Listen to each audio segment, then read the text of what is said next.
This is our game EcoGnomix. It is a game that is split into two parts. Deep below the ground, you use a team of gnomes to gather resources and valuable loot. And above the ground, you build a city and use those resources to unlock new equipment for further expeditions. But it didn't always look like this. So today I'm going to pull back the curtains. I will show you some of the game's early prototypes and inspirations. And I will explain to you how we ended up with a game that is split into two parts.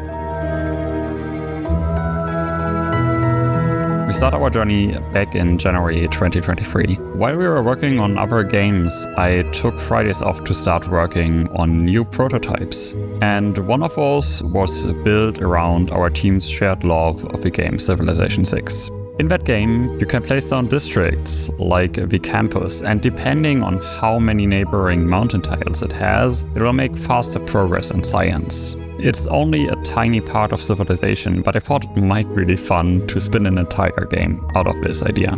So I made a small game about floating islands where you had to chop trees and cacti to gather wood and food. This is the prototype that later grew into EcoGnomix.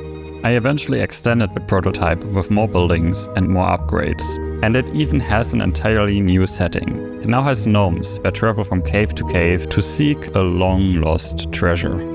But one thing kept bothering me. The current game was a traditional roguelike, with runs but no real long-term progression.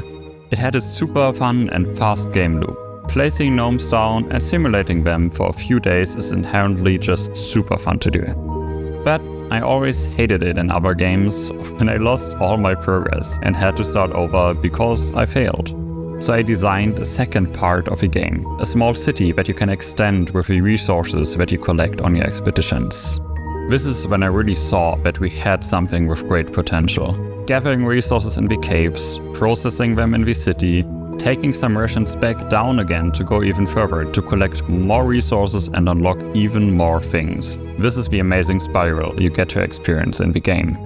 Of course, we are not the first ones to do this. Moonlighter and Cult of the Lamp have already shown that looting some dungeons to gather stuff to extend your settlement or sell them in a shop is just a very fun loop. But we wanted to combine that with a new genre, strategy instead of action. Combining a strategy game with a city builder just felt like a natural fit. And that worked out. Players consistently keep telling us that they like that mix of genre. So, if you want to experience that yourself, just go on Steam and try the demo. Thanks for watching and see you in the next video.